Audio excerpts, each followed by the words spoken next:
This Week in History with Mike and Will. I'm Mike. I'm Will. And we are here. And what we do is every week, Will picks an event from history, does some research on it, and then he comes on over here and he has 1 hour to explain that event to me. Event or person or thing. I guess. We've mostly been trying to do people lately, but this one is an event that focuses on a person. Sure. All right, so what is today's event?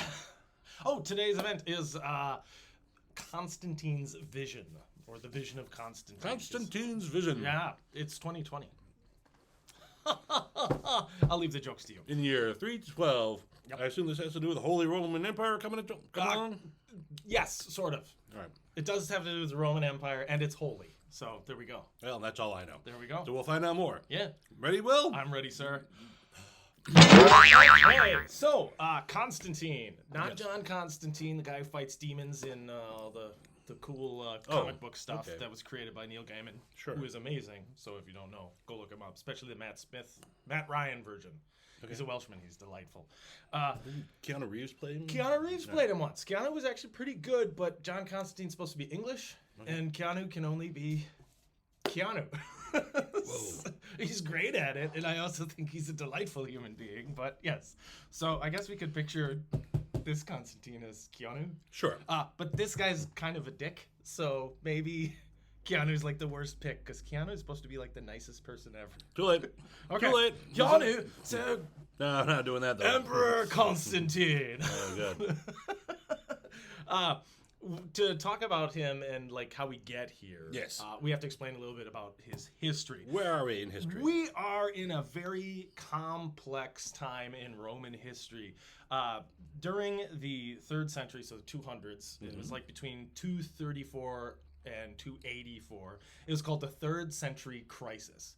Things were so bad in Rome that Rome almost stopped existing. Wow. Now, Rome, we talked about the fall of Rome. It doesn't last a whole lot longer, but 476 is different than 234. So this extends the empire for almost the length of American history. So that's kind of wild, like just to put that in perspective.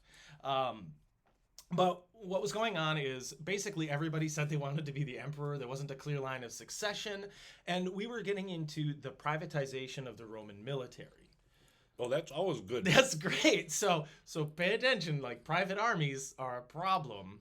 And as a former soldier myself, I have a huge issue with private military corporations or whatever you want to call them. They're mercenaries. But what was happening is that these basically super wealthy Romans would buy armies.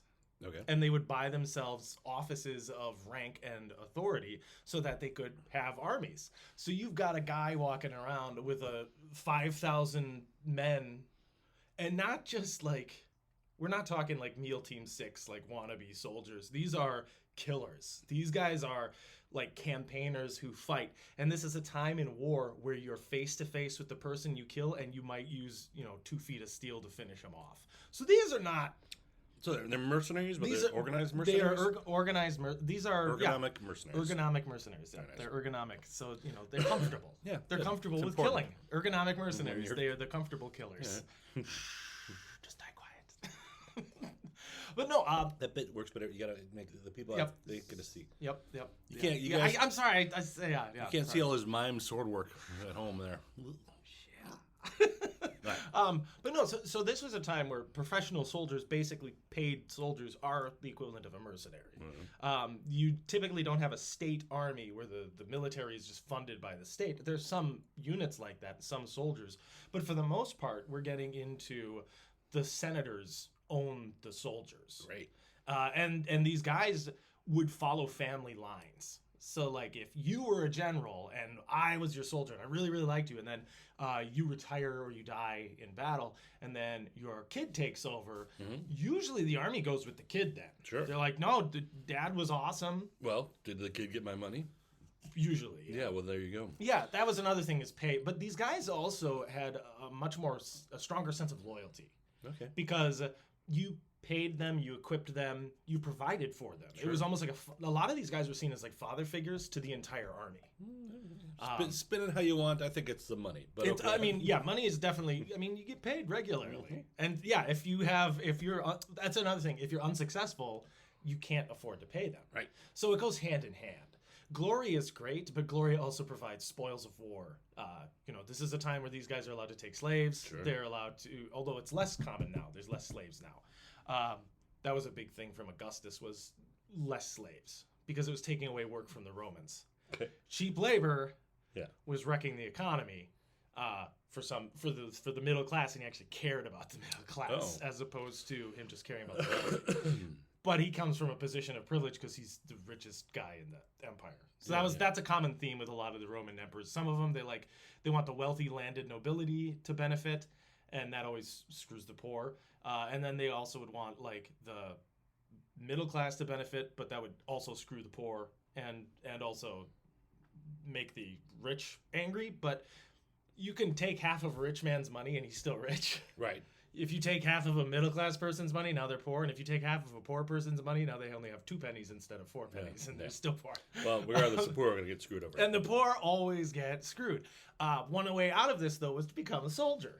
And at least then you get, as they always say, like the 3 hots and a cot. You get 3 meals and a bed to sleep in. Yeah. Of course, this is not the time of hot meals served in the battlefield. This is like hardtack and biscuits, and sometimes things are rough. But and usually, I have my doubts about that cot too. yeah. When that cot showed The up. hard ground is, yeah.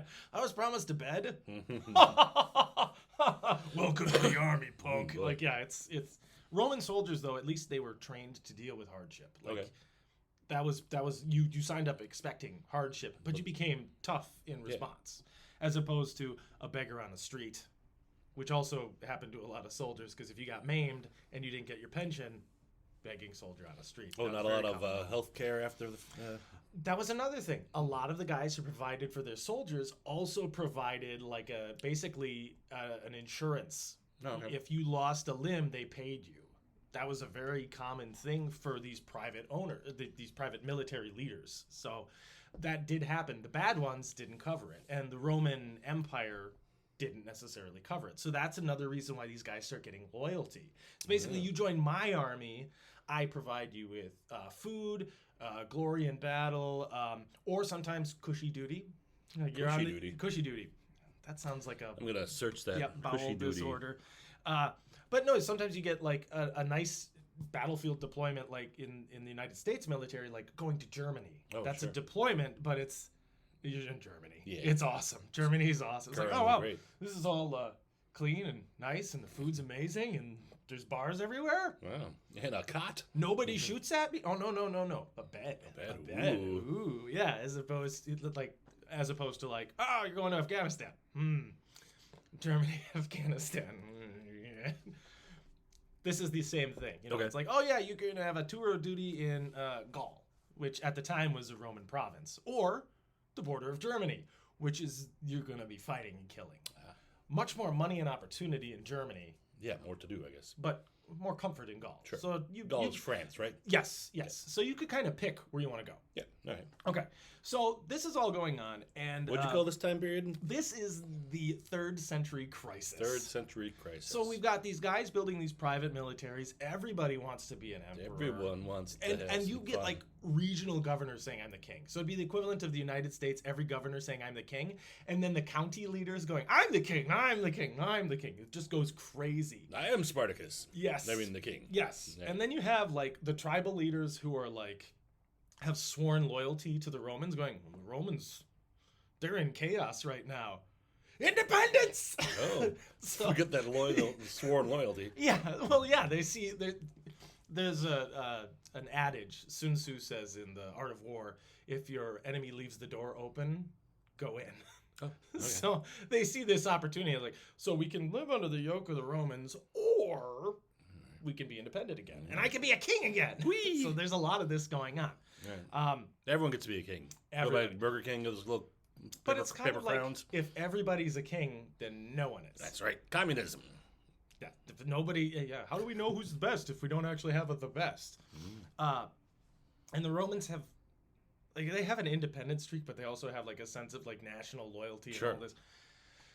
And the people who suffer the most are, as always, the people. And their day-to-day life doesn't change that much. They want stability. That's what everybody wants throughout history. It's just like, I just want tomorrow to be at least as good as today was. A little better would be nice. Who's on the coins at this time? everybody. Ooh, Yeah, that's the problem. So you have, I'm the king, I'm this, I'm that. So each guy's like printing their own money. Sometimes the individual leaders of the army are minting their own coins. Wow. It's getting nuts, which also causes like a devaluing in the currency because you're like, is this worth more because of this and that? Yeah. And then people go, I don't care who's on the money. As long as it's gold or silver, that's all that matters As long to as me. it makes that little noise. Makes that clinky in my clinky. pocket. Yep. So it's just a mess.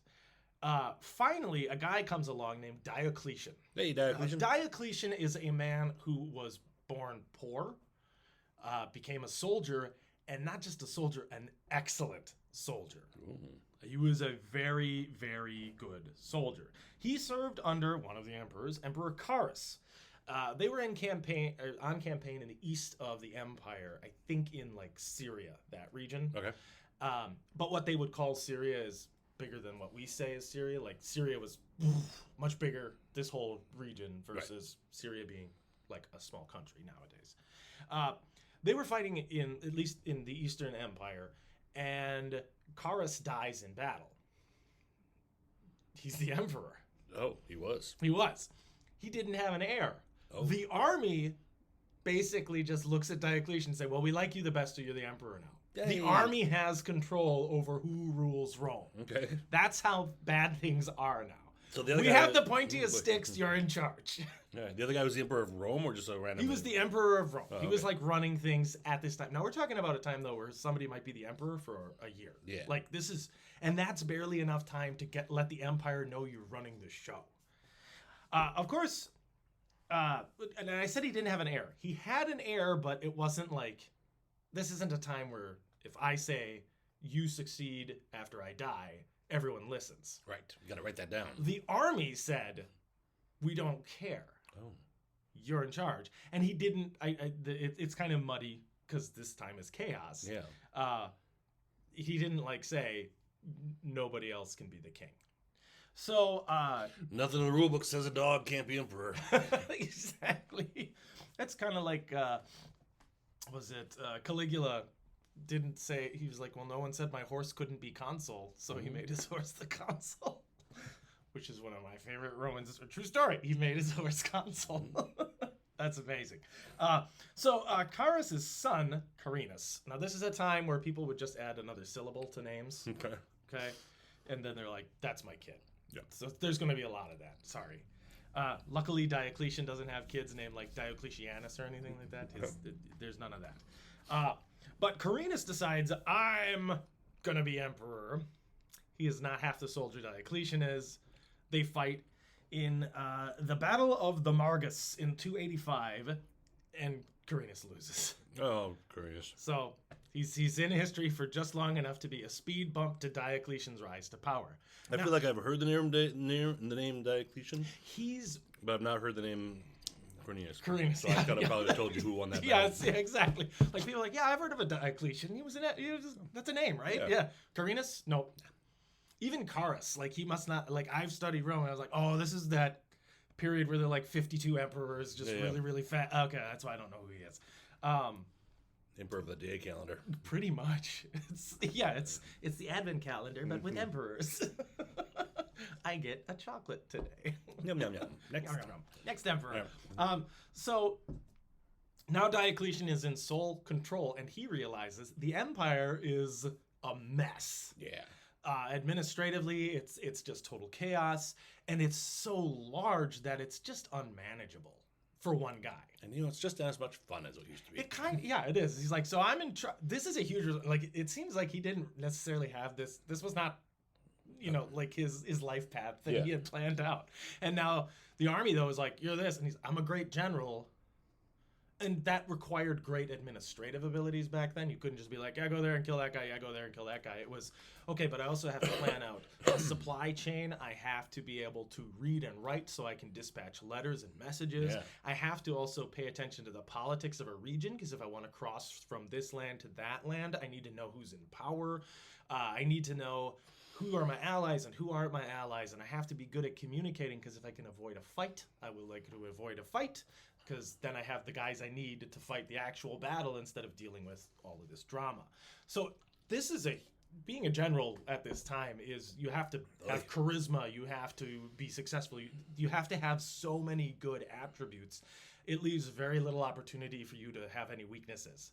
Yeah. So like the standouts really stand out. And Not much time for working out either. Yeah, and exactly though, it is also like that's why you know Diocletian, but you don't know all the other generals. He must have been really good. Right. So Diocletian decides that the best way to do this is to, and also to secure stability, have more than one emperor. Okay, I guess, yeah. Because that way I can run one chunk of the empire, this guy can run the other chunk. And this becomes the time when we split the empire into two parts. Okay. So we have the Western Roman Empire, and then we have the Eastern Roman Empire. He picks a fellow general and a buddy of his, Maximius. Ooh. Maximius is he's very capable. He's a general as well, soldier as well. They've worked together before. They get on very well. Now, Maximius is a bit more schemy. Schemy. Diocletian is more of a big picture guy, and he seems to have like this kind of paternal view of the empire. I have to cultivate this thing and make it better. Yeah. Maximius is kind of like, I have to make me better. What's in it for me? Yes, but not so. He's not as much of a taker like as he could be. Like he's ambitious in that he likes this gig. He wants to maintain this gig. And also he feels like he's good at it. So he should do this, but not at the expense of like taking over for Diocletian. They also decide that if one of them steps down, they both step down. And they have a replacement come in for each one, like a chosen successor. Yeah, that plan probably will work It perfectly. works out, Really? actually. It actually does, because Diocletian is so well respected. Now, here's where the flaw comes in. What if Diocletian's replaced by an imbecile? What if the next guys don't get on? Yeah. So this is the problem with, like, hereditary leadership. Now, he sets this up to be like a meritocracy. This is whoever's the most capable gets chosen as my successor, and you pick whoever's most capable for your successor. And we'll make sure they're friends. But because Diocletian is the boss, basically, like he's so much better at everything than everybody else, he's the decider. Like you need Diocletian's stamp of approval. Okay, so we're equal, but we're equal, but I'm in charge. But I'm more equal. Yeah, exactly. Also, he gets the juicy part of the empire. He gets the Eastern Empire, which is rich. Juicy. Like this is where Constantinople will be. It's not Constantinople right now. It's Byzantium. Okay. But it's very wealthy. So he gets that, like the Greek states, which are all filthy, stinking rich. Nice. He gets like Syria and the area around like Palestine back then. This is a lot of money. Maximus gets. He gets Gaul. Oh. He gets Italy. Okay. He gets Spain. He gets Britain, and then he also gets to deal with Germany. Which, so he gets like the old world part of the. Yep, but he also gets Carthage, which is a monumental trade city. But Rome itself isn't the jewel anymore. It's so big and sprawling. But it's funny because Rome is basically like no matter what you do to Rome, Rome runs itself now. It just has to. It's got, hundreds of thousands of people living in it. Yeah. They don't care who runs the show. They're all Romans, and they're just going to keep doing it. They don't care. Momentum will continue. Yes, right. But it's become like a dinosaur. It's just so big, it's hard to manage. No emperor wants to live there. It's kind of poor. It's been sucked dry, basically. So it's like, yeah, there's a lot of people, but it's not like it used to be. It's not the city on the hill. Yeah. I mean, it is literally a city on the hill, but it's not this shining beacon of hope and the future and all this, because there's no trade coming through there. It's poorly positioned because it's not actually on the sea. It's near the sea. You have to like take a river to get to Rome. Yeah. And it's just kind of, there are better places to set up your camp. So, but we're all Romans. So actually, like the Western Roman Empire's like seat of power isn't actually in Rome. It's like in Milan. So it's like which is a beautiful trade city. Yeah. I think it's Mediolanum or Mediolanum is what they called it. So it's just the precursor name to Milan, but we'll call it Milan. Mediolanum? I can't remember. I'm not gonna. Yeah. So Diocletian has the empire split like this, and then he picks a guy to kind of be his successor. Picks a guy named Galerius. Galerius he's described as a beast. Ooh. A semi-barbarian. He has like this alien to him. The lot of his contemporaries do not like this guy. Like, he's like a savage in their eyes. Like, there's something animalistic about him. So this is a weird pick for Diocletian. Now, this is... How'd they know each other? Were they buddies? Were they like... Soldier. Okay. Galerius is a warrior. Yeah. And then Maximius picks for his heir Constantius, not Constantine. Oh, Constantine is his son. Constantius is another guy who is a warrior, a general, a well-respected, proper Roman kind of a guy. He's Greek. He's from Illyria, which is like northern Greece. And he has a... What's the proper term? She's not his wife. They use concubine a lot. It's basically a live-in girlfriend. Okay. But she's considered low rank, low class, possibly a prostitute. Mm-hmm. These are allegations by his enemies. Sure. But she's lower class. She's not of the equestrian rank. A lower class girl that lives with him, not his wife. Yeah. So really, it's just it's like every rich guy's girlfriend. Sure. You know, like it's just, you know, he met somebody, he thought she was really pretty. He's like, oh, must have, marry. You know, and he was good to her. Apparently, they had a kid, Constantine. Hey. Constantine shows immediate aptitudes, being fairly intelligent, energetic, you know, good, strong kid, healthy, that kind of a thing. But he doesn't get to spend much time with his dad because his dad is constantly on campaign. Constantly? Constantiously on campaign. Like, because this is the Western Roman Empire, they have problems in Spain. They have problems in Britain because they don't fully control it. They have problems with the Franks of Germany, who eventually become France because they conquer it. So that's a long time from now. But yeah, actually the Franks are Germans. It's confusing because Frank, that's where they get the name, but it's actually Germans. It's almost like they were a united people once. Where's Frankfurt? Frankfurt's in Germany. There you go. That's how I'll remember it. There you go. But the Franks are a very aggressive, like proto-Viking types. Like, these are big guys with axes and stuff, and they're raiders and brawlers and fighters and warriors. And lovers. And lovers, probably. They all smoke cigarettes. But they're a constant thorn in the side of the Romans. Yes. They're a Constantius thorn in the side. I should have figured this joke was this is never gonna go away.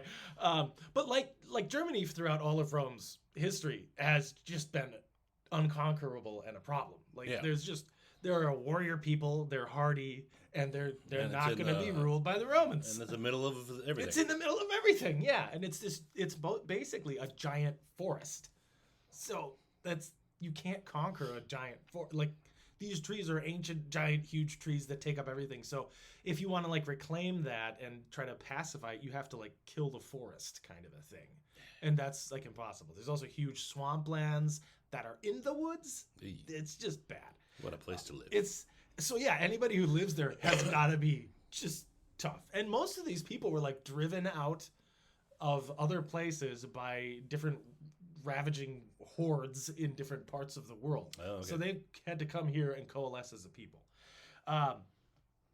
So Constantius has to deal with all of that, and he's just bouncing around, fighting and fighting and fighting. They dead. Yep. Come on. So cats in the cradle and the silver spoon. How did he become Harry Chapin?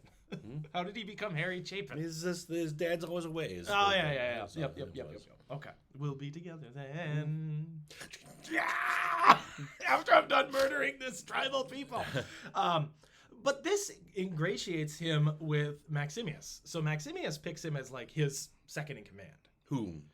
Constantius. So Maximius in the west picks Constantius as his like right-hand man. Right. And then Diocletian has Galerius as his right-hand man. Okay. And Diocletian says, you know what we should do? And this will help the power even more. Some left-hand men. Is we will create he calls it the tetrarchy. Okay. Tetra is 4. Okay. We will have 2 ruling emperors and then like 2 junior emperors. We'll call them the Augusti for the top ones, and the Caesares for the second guys. So nod to the past. Yep, exactly. Nice. Yeah. So that's how he sees it. So basically, it's like the equivalent of a king and a prince. So you've got the king and then the crown prince, the heir apparent. Doesn't necessarily have to be a blood relative. Okay. It's usually chosen, and he sets this up to be like a thing. So then they further split the empire into quarters, basically, for ruling purposes. It's still under one idea. If we split this into 8, it'd be even smaller.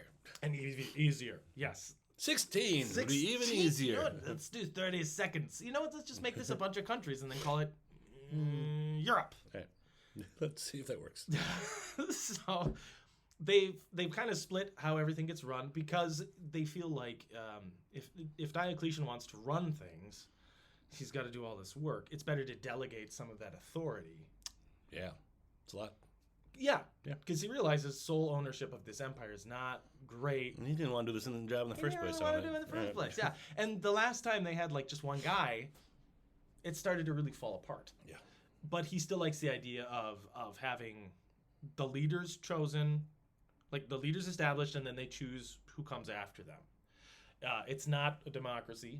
This is not a republic. This still maintains an empire, and it's pseudo-hereditary because the idea is maybe your son you've chosen them as your successor. They're better, so you do that. So like Maximius, to tightly bond himself to Constantius as his heir, he marries him to his daughter. Okay. So Constantius gives up his girlfriend. Oh, whoever she was. Yep. And marries Theodora. So now he's married into the upper classes. Ooh. And that gives Constantine a stepmom. Oh. Yay. Any word on what happened to his real mom? I think she was still kept at court. Okay. He's the emperor. He can do what he wants. Some awkward family dinners, but all right. Yeah. Like, he probably set her up well. Sure. It doesn't say that she was cast aside or mistreated. But I hope for the best for her. I hope the best for her, too. Yeah. She did all the work. And she was loyal to him and gave him a great son. And then he just goes, I don't think so. Yeah. It would also look really bad if he did that to his son's mother. Sure, yeah. That would be a no-no. So this natural-born son. So it's my kid. So well, I gotta treat the mother with some dignity and respect. Hope she's hanging out of the bathhouses and relaxing. Nothing bad happens to her. I know that for a fact. Like it's not like she gets murdered or anything. She gets a little slandered, but that's mostly to make Constantine look bad. But otherwise, good life for her. That's one. That's one. There we go. We get one in every generation of Rome. One person. Every so often we get a good one. Eventually, so now. Constantius is the Caesare, or Caesarius, and Galerius is Caesarius. Diocletian. Man, can you even imagine a lisp back then? Oh my God, that's literally a Monty Python bit. That's it is. Yeah. Yes. You know Brian, and there's. That's probably because of that. You got a lot of F's going on. A lot of F's going on. Yep. A lot of Caesarian. Cesareus, Augustus, stupid. Or you like lose all your teeth. That would just be awful. It would just be awful. Now, what they end up doing is Constantius sends Constantine to live with Diocletian. This is a common thing of, I will have one of the other leaders take in my kid. Okay. This is twofold. Kid learns how the other side operates. Yeah. Also make sure Constantius stays loyal to the overall empire. Sure. So he's like a pseudo-hostage. Okay. He's treated with great dignity and respect. He's a member of the court. Was there a student exchange program with it too? There normally would be, but Diocletian doesn't seem to have had like a... Yeah, I think Diocletian probably sent somebody, but it wasn't as important to him as... Constantine was to his dad. Okay. So it's not a fair exchange, but Diocletian, again, big man on top, even though equal. Like that's equal, just how but I'm best. Equal, but I'm the first among equals. Perfect. That's I think actually a Roman expression is first among equals. So Diocletian makes sure Constantine is educated. He's trained as a soldier. He speaks Latin and Greek. He's well taken care of, well fed. But yeah, he basically hangs out in like the throne room. He probably served as like a page for a little while, or the equivalent, like a cupbearer. Learned basic service, how to treat the emperor well. But Galerius knows who this kid is now. He's on his radar. Galerius. And he just glares at everybody. This I don't trust this a Galerius guy fella. called the Beast. He's basically like a Harkonnen from the Dune series. He's just like, I'm gonna eat this kid. Like they just the way they write about this guy is not remotely flattering. He's a drunk. He's violent. And He's second in charge. and he's second, and they want to second in maybe line. make him the emperor someday. This is maybe not the best idea. Now in 305, Diocletian comes down with an illness, and he decides that it's not best for him to rule. He just doesn't have the stamina anymore. Oh boy. So he steps down. Yeah. Maximius also steps down. Oh, because that's no. part of the agreement. Yep, that was. Here's the problem.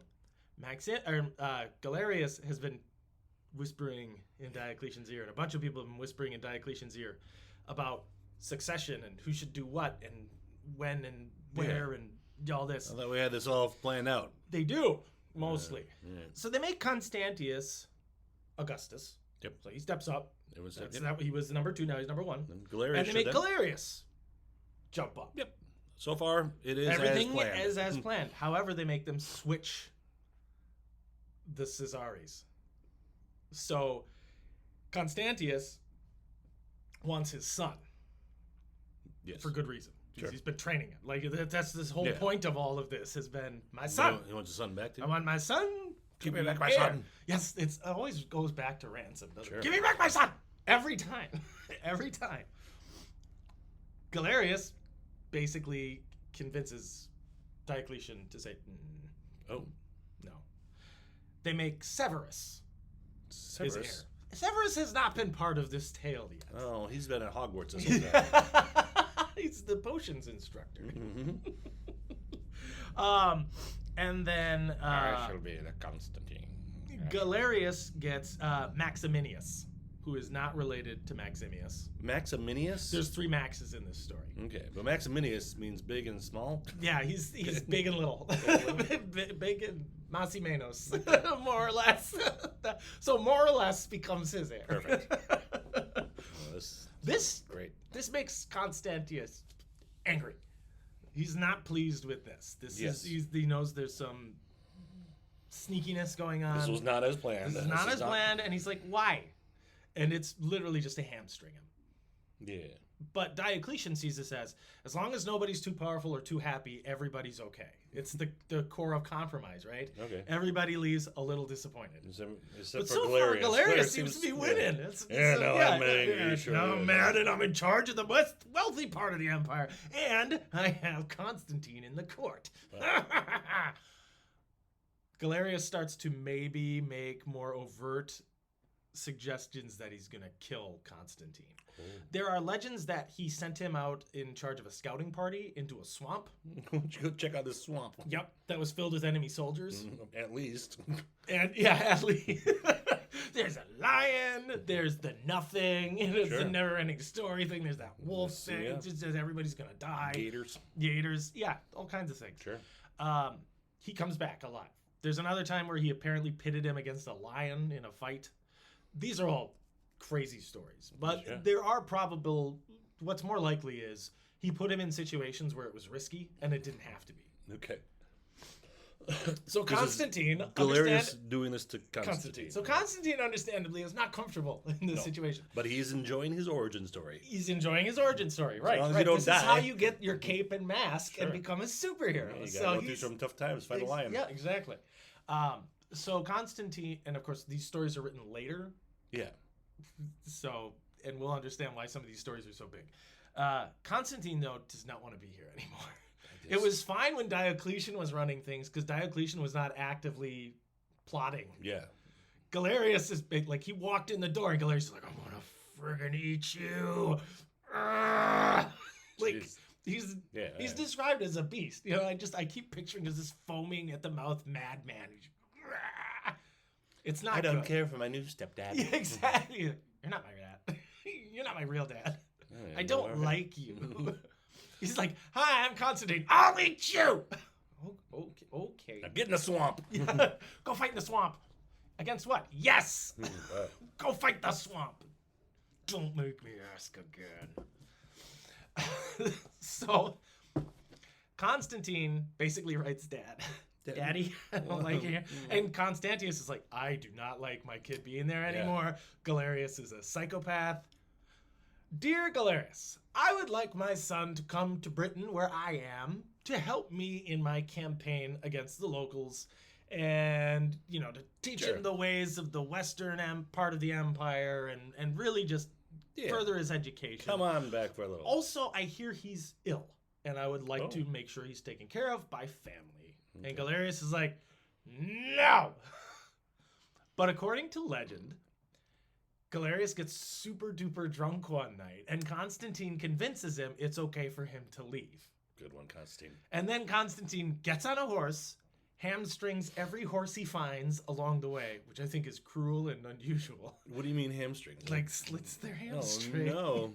And then gallops off into the night, and by the next morning, Galerius is sober now, but hungover. And he's like, I let Constantine go, didn't I? Yep. Was he on a horse? Yep. It's probably like 200 miles away. Yup. How are our horses? Can we chase him? No, he like slit all of their tendons. I'm sure this won't be a problem later. But sounds terrible. So a lot of this, I don't think he actually did that because he would have had to stop along the way and attack every horse. A lot of horses. Nonsense. Yeah. He probably though did just. Okay, cool. I'm gonna leave now. Go really fast, guys. Go. Before he changes his mind. I asked Dad for the car keys while he was drunk. He said yes, so let's go. He might not have, Galerius might not have actually been drunk. He might have just said, yeah, that's fine, and then went, crap, later. Right. Whatever happens, he does not send anybody to pursue Constantine. Constantine goes by his dad. Happy for them. Galerius just glares and thinks mean things. Well, probably. I don't think anything is going to make that guy happy anymore. No, I don't think so either. He just seems perpetually mad. And then he goes back to drinking. Constantine goes with his father in 305 later on in the year. So this is after Diocletian steps down. Constantius is running the show. And Constantius, I think he gets sick, but he dies in Eboracum. Eboracum is York, modern day York. So that's in northern England, kind of at the narrow point between England and Scotland. It's like the strong northern city. It was a major stronghold for the Romans, basically against everything. It's where they would have their garrisons meet up to go mine or to mine the Hadrian's Wall area and fight against the Picts. Should we put a map up? Sure. York's right there. Okay. Didn't sound excited about having to look up that. I gotta find that one. I hadn't thought about that one. It's a good one. That's a good one that we should use. Yeah. So, but that's where he falls ill and then he dies. For all I know, he could have been wounded in battle. Everything I found, it just says he dies. He's dying and says to his army basically, "My son's awesome. Ignore what everybody else said." Sure. So the army already is like, dead. This kid's awesome. He just rode all the way from the east part of the empire to be by his dad. That's pretty cool. He survived Galerius. He's shown that he's a pretty smart kid. He's just like his dad, and we love his dad. Yeah. Constantius dies. Constantine becomes his heir. The army declares him emperor. Boom. So that's how it was supposed to go, right? Originally, they wanted that.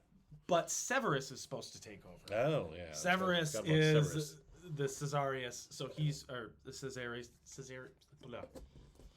He's Severus the Caesar. Severus the Caesar. So he's supposed to become Augustus. Yeah. He's supposed to become the full emperor. Right now, he's junior emperor. Because it's not, they're all seen as emperors. It gets confusing because they keep getting referred to as emperor, and it's like, which emperor are they? Are they the senior emperor, or are they the junior emperor? Are they the Western senior, or the Eastern senior? I have a little, I had to draw out a little chart for myself with the names. And they're just declaring themselves this anyway, left and right. Yeah, it seems like they're just kind of ignoring it. Now, Diocletian is like, wait a minute, I said this guy's supposed to be. Oh, he's still alive? He's still alive. Yeah, the old man won't die. Yeah. He just won't. He's like, I got sick, I didn't die, and I said I'm still paying attention. Yeah, I'm not deaf either. This is nonsense.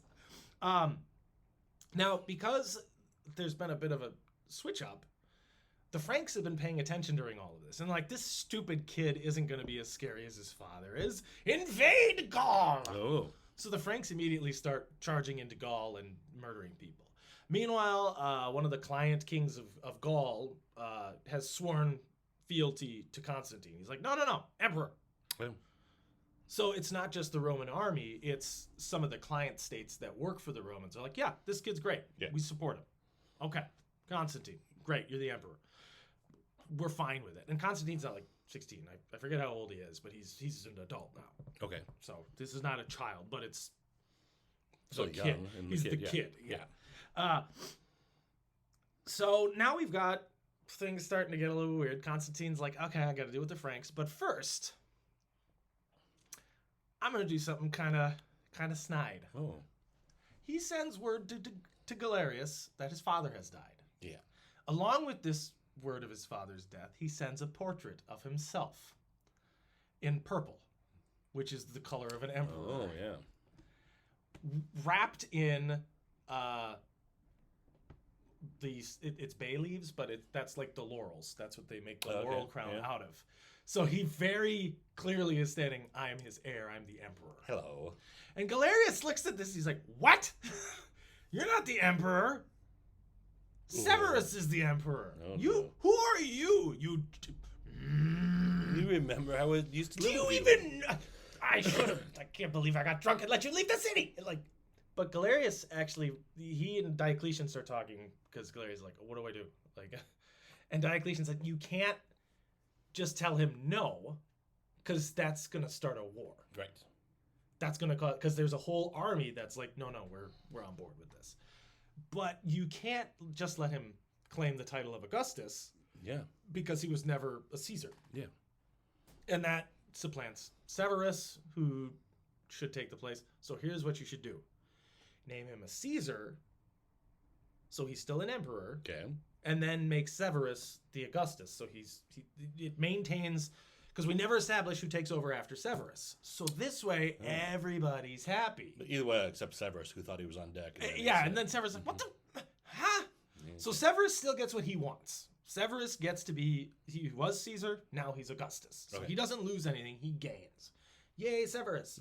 And Galerius also sends a purple robe of office back. You only get to be emperor because I said so. Okay. Not because your dead dad said so. I said it was fine. Okay. Not him. So there. This purple thing seems a little it's petty. It's so petty. It's so I mean, but I love that. I love like sometimes the pettiness of especially in Rome, the politicians, the pettiness is I can appreciate high level pettiness. Because there's petty where it's like, me. And there's petty like, well, I'm going to send him a purple robe, so it's officially for me. You didn't get to be emperor because you wanted to be. You got it because I said you could be.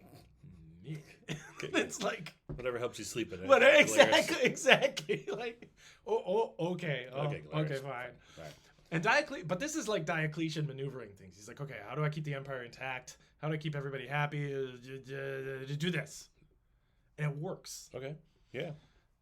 Constantine accepts this. He's like, okay, fine, because this is where I want to be. This is where I already rule anyway. I rule the Caesar is supposed to rule in Gaul and in Britain, so he's fine with that. He doesn't have to change his base of power. He doesn't have to move his army around. He doesn't have to do any of that craziness. He's fine with it.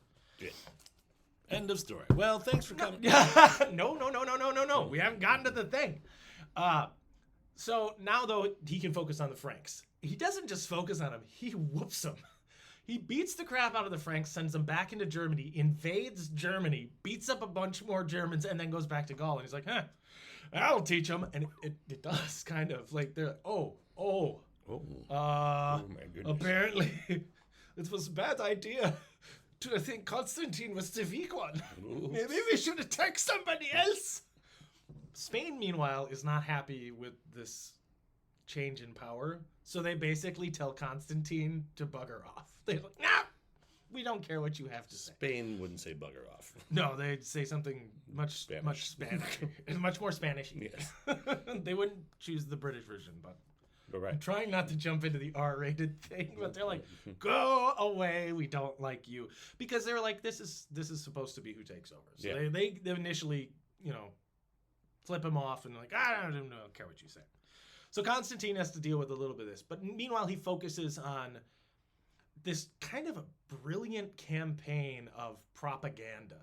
Where in between campaigning against the Germans and against like physical enemies, he tours the countryside and like hands out money. He builds a city. Like he helps rebuild like the center of power. It's a Trium, which is I should have written down the actual spelling of it and where it is nowadays. Oh. But it's his center of power. So he expands the walls so that more people can live inside and it's more protected. He basically sets up like an imperial court to look like a proper emperor. He promotes this concept of tolerance towards like Christians, which at the time, that was not a thing. There's a chunk of history called the Diocletian persecutions, where Diocletian was like, kill the Christians, I'm sick of them. I don't like the Christians. Because the Christians at this time are a rebel faction who basically stand in the way of like Roman authority. They keep saying like, you killed our God. And the Romans like, there are no gods except the ones we picked. Your God doesn't count as a God. You're undermining our authority. It's a whole thing. Allegedly, Constantine's mother was a Christian. So his actual mother? His actual mother. So there's a theory that maybe Constantius was more tolerant towards Christians. Oh, yeah. And there's conflicting debates or discussions from the scholars at the time and the historians at the time whether Constantius followed through with Diocletian's persecution and destroyed temples and churches and killed people. One side says Constantius did, other side says they didn't. Because you wouldn't want your tolerant Constantine to be the son of an intolerant bigot who hated Christians. Now, would you? Would you? Right? So this is all part of a beginning of a brilliant propaganda campaign. Now we're starting to see where the stories come from that Constantine fought a lion and was in charge of this manufactured this brilliant escape in the middle of the night from Galerius and did all this heroic stuff. It is an origin story. We're starting to do some legend building because Constantine seems to see more than other people see. He sees like he's kind of a Diocletian. He's like, okay, big picture. Yeah. This is what's going on. I'm smarter than Galerius. Severus, nobody cares about. Apparently, I haven't heard much of him. Galerius has Maximinus, more or less. He has more or less working for him. Okay. Nobody cares about that guy. No. There's a chance that this all turns into a big war, and I could win. I could win. I could do it. It's like, so there's scheming going on. But instead of him like sending off murderers and stuff, he just really secures his power base and starts building up his image. Maybe just do a good job. That's essentially what he does. Sure. He just does a really good job. But at the same time, he's like, look at Galerius over there just murdering Christians. Son of a gun. Look at him. Me? Tolerant. Don't care. You want to be Christian? You can go be Christian. It's fine. It's fine. Because really, fellow pagans, because I'm one of you, what are they doing to us? Nothing, because our gods are awesome. Sure. It's totally fine. Are they killing you people? No. Are they undermining me? No. I'm not undermined by anybody. I'm Constantine. My dad was great. I'm awesome. It's fine. Meanwhile, let's build some bridges, literally, and, like, figuratively, build bridges between us. Come on. And all the people are like, this guy's not so bad. You sure he's not played by Keanu Reeves? It kind of sounds like Keanu might be Keanu Reeves. Hey, let's build some bridges. There we go. And maybe some walls, but to protect, not to keep people out, but only to protect us from the Franks, because those guys are not righteous. I don't know why he's always like Bill and Ted. That's the only. That's him in real life. He's like super chill. Like, whoa. Also, here's a sad Constantine eating a sandwich alone on a park bench. Like that meme of just Keanu sitting there with the sandwich, just looking sad. It's like you just want to go up and be like, "Are you okay, man? Give me a hug." I'm sorry, Neo. I didn't know you were having a rough time. But anyway, so Constantine is building this image of himself. Yeah. Meanwhile, Galerius is just being crabby. But somebody is not happy with this sudden shift in power. Maximius, his son. Oh, okay. Maxentius. Maxentius. So there's Maximius, Maxentius, and Maximinus. Okay. So more or less, over in the east, ignore him. He's not important for the rest of our story. So goodbye, more or less. We've reached a maximum limit of Maxentius. We've maxed out. We've maxed out. Maxentius does not like this at all. Sure. He's like Constantine is a usurper and a brat, and he has no reason to be in charge. So I'm king of Rome. All right, whatever. And Severus is like, whoa. No. You just say I'm king of Rome. Yeah. I don't know who you think you are. So Severus decides he's going to handle this problem by himself. Okay, Severus. With his army. How's it gonna go? Which used to belong to Maximius, the father of Maxentius. Oh. So just imagine this is going to go well. Remember, armies are Sure. loyal to the parents Do what you can. and maybe buddy. their kids. Okay. So Severus marches on Rome and says, "Hey, this is mine." And he says, "You and what army?" And Severus says, "Well, this one." He's like, "You mean my father's army that he made, that he led, and Yeah. who was one of his top guys in that? I was. So hey guys, whose army are you?" Don't listen to him. Don't listen to him. And Severus like, "Oh, I chose so poorly." Oh. And the army arrests Severus, and they just march into Rome, and now they work for Maxentius. So Maxentius now has an emperor's army. Well, you really botched that one, Severus. Really screwed it up. Think that one through. Really messed it up. This causes a huge kerfuffle because there's an emperor now who has been imprisoned and replaced by another emperor, and we're on the brink of civil war. So the old guard Boy, steps Diocletian's back. plan didn't last Diocletian at all.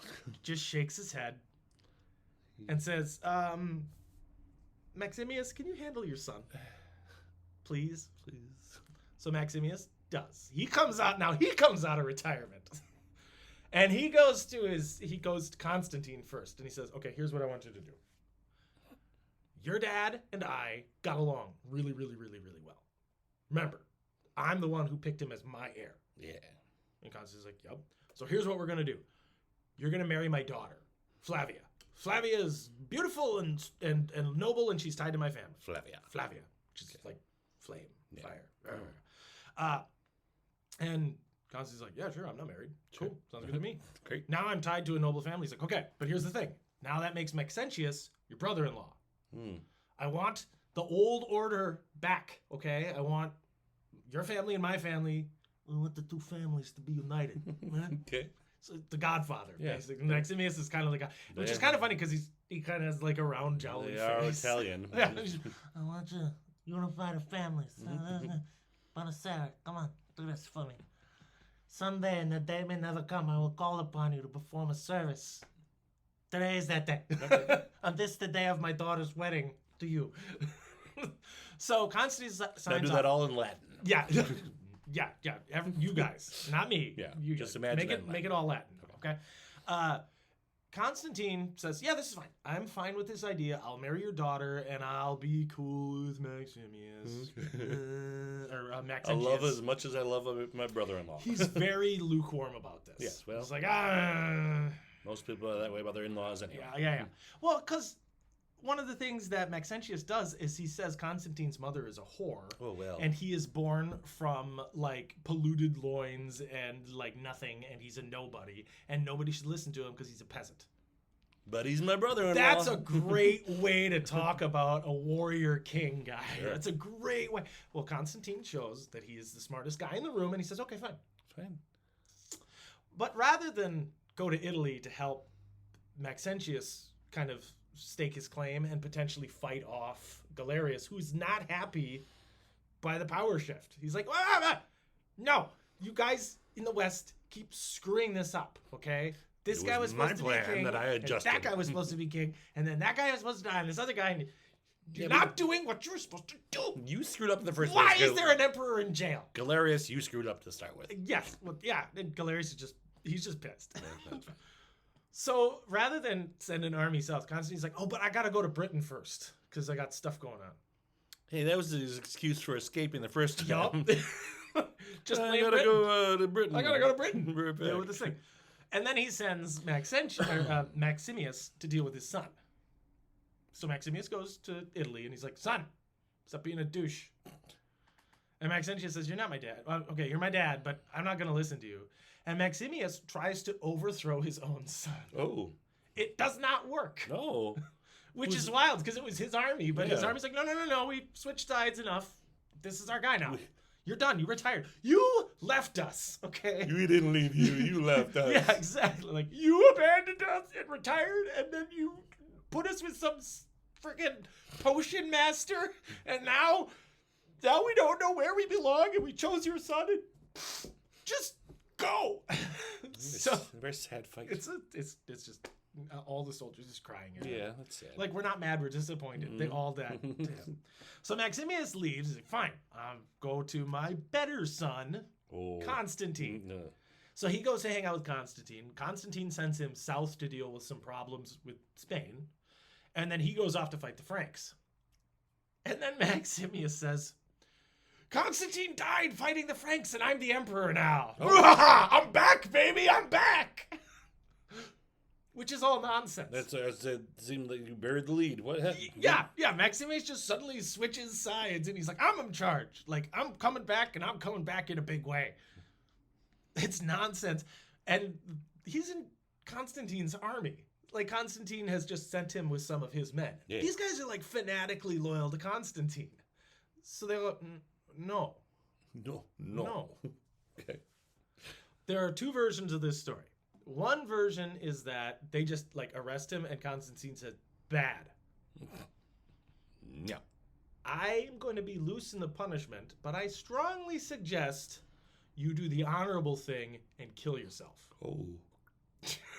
Yikes. So this is back in the day where you could say that and nobody would censure you. Like, you should kill yourself. Like, Yeah. they actually meant you should kill yourself. Like, that's an honorable thing for the Romans. Not how I expected the meeting to go. Another version is that Maximius sent an assassin, or planned to assassinate Constantine in his sleep, went in, and rather than use a dummy or, like, pillows or anything like that, they put, like, a eunuch in there. Poor eunuch. Oh. And he got murdered instead. And then they caught Maximius literally red-handed because there's blood everywhere. And then they had him executed. Now, Maxentius uses this as an excuse. They killed my daddy! But didn't you try to kill your daddy after he tried to overthrow? What's going on? I don't know. Just show us where to point our swords. Yes, exactly. It just turns all into chaos. And everything is going wild. So now Constantine is still, this is part of his propaganda machine. Hey, he planned on killing me. I gave him the chance to do the Roman thing. Do the Roman thing. That's considered totally honorable, is to offer somebody the chance to take their own life and then they die with honor. Sure. Nice. Totally acceptable. Then your sins die with you, kind of a thing. He doesn't slander him. He's very smart about this. But Maxentius is like, me.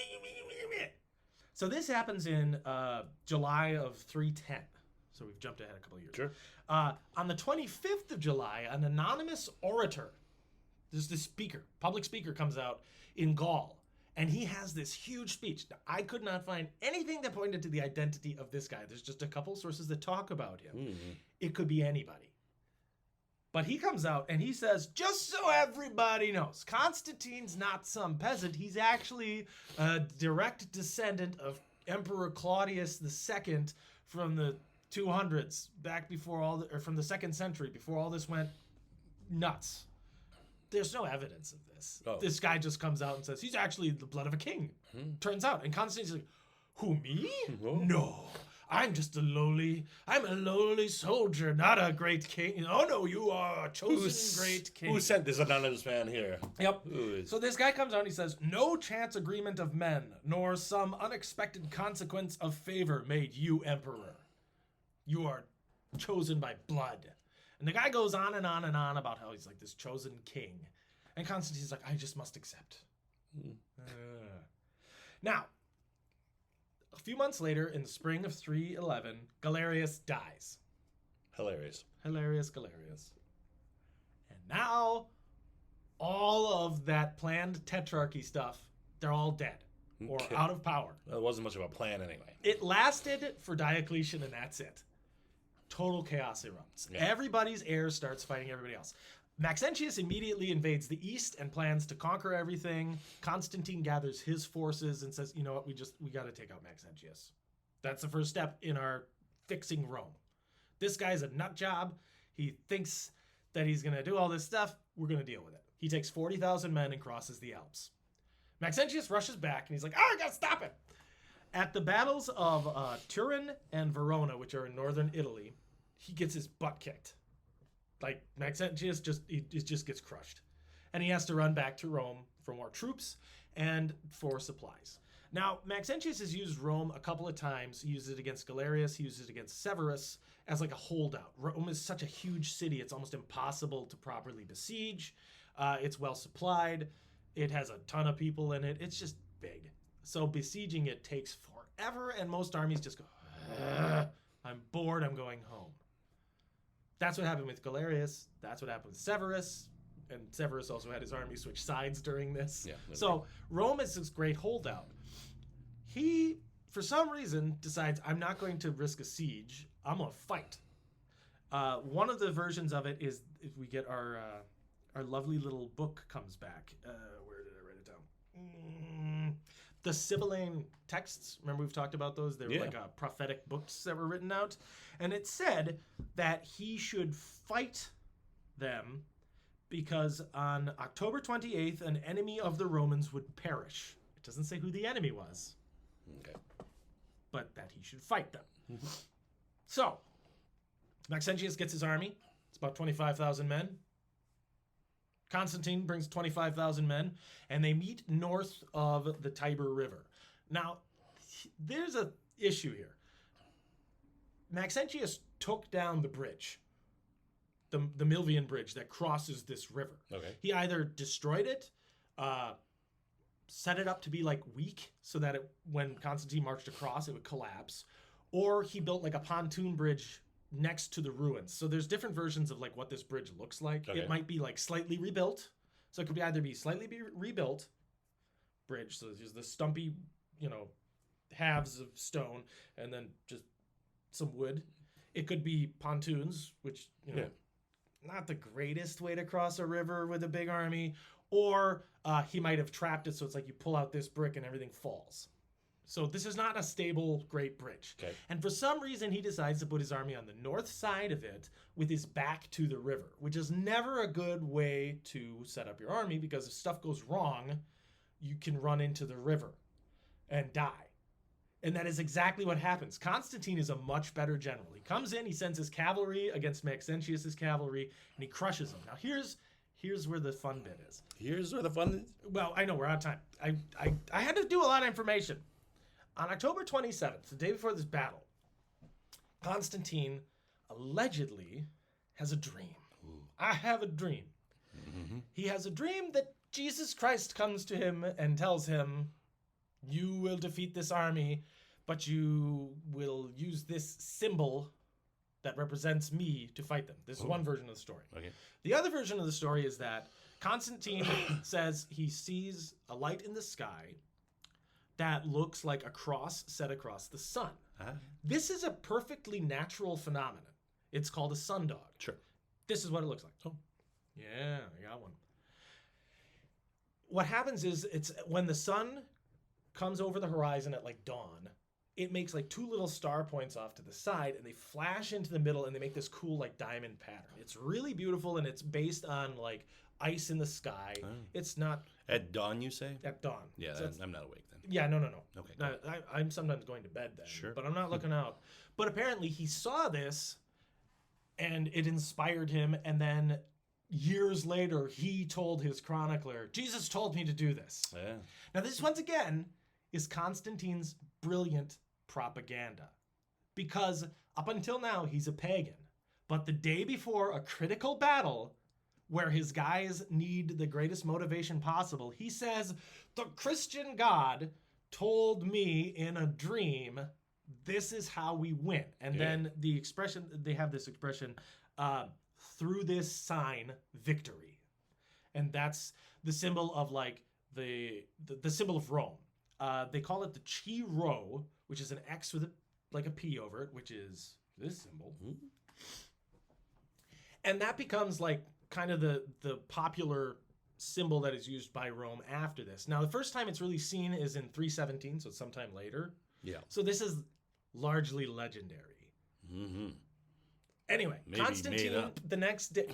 So we'll get into it in just a sec. I know I'm going over time, but I want to talk about this. Constantine sends his cavalry in the next day, crushes Maxentius's cavalry like really easily. They run. Then his infantry come in. Now these guys have been fighting everywhere. These guys are they've been fighting nonstop. They're really good at it. And they've come off of 2 really good victories. So he's fighting a demoralized army that isn't as experienced, that they lost their best general at the previous battle, and Maxentius is kind of a twerp. They run Yeah. across a not good bridge. Oops. Did we do that to ourselves? We might have self-sabotaged. Oops. The bridge collapses No. completely while everybody's on it. The only alternative is to try to swim across the Tiber, which is a big river. Yeah, and they're wearing armor. And they're wearing armor. So there's guys throwing their shields and their weapons. They're throwing off their helmets. They're trying to strip off their armor. They're trying to swim across it. Some of them make it. Most of the guys on the north side of the river are either captured or killed. The Praetorian Guard get a special shout out. Those are the elite bodyguards of the emperor. They basically said, well, we made this bed. We're going to sleep in it. And they fight to the last man. Ooh. They try to buy time for their emperor, who promptly drowns trying to swim across the river. Dope. So that worked really well. Yeah, we bought him some time anyway. Yep, yeah. So Constantine wins the battle. He's defeated his enemies. He captures or kills everybody involved, and his rival is dead. He now controls all of Western Rome completely. He wins. Eventually, he spreads to control the entirety of Rome again, and he is established as Constantine the Great. He renames Byzantium Constantinople, and he becomes this sole ruler of all of Rome for the first time in like a century. And then he is also the first Christian emperor. Now, going back to his whole propaganda thing, he has a problem in Rome of there are different factions, there's different religious groups, and Christianity's kind of on the rise. He sees this, and he takes this opportunity to say, we're all going to unite behind one God to unify the people. It ends the battles between us. Most Romans don't really care about religion anyway. We only use it as an example. I can tie the Christian God to like our sun deities and say we've been worshiping him the whole time anyway. He puts himself on coins along with this sun god imagery, and then fully converts to Christianity later. Yeah. So he manages to unite all of his people behind one of the groups they oppressed, but now no more rebels from the Christians. The Romans don't care. And now he's solidified his thing, and he's been building up his legend of being this tolerant great king. So this is when we finally see like why Christianity becomes like the forefront of everything. Because Constantine says, this is what's going to happen. He uses it to win a battle, and that's why Christianity becomes the Roman faith. So that's the start of it, is in war and bloodshed and conquest to end a civil war. And then it gets worse, because then we start having like the councils of Nicaea, where the Roman emperors say this is what the Bible means. Yeah.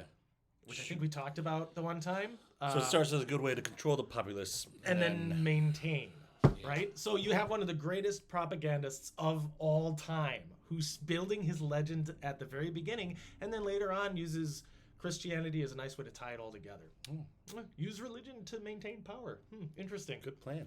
This isn't the first time it was done, but it's like the first time Christianity had it happen. And it lasts for... What year is it now? So from 2000 something. Yeah, so from 312 to 2022, it's been effective. Wow.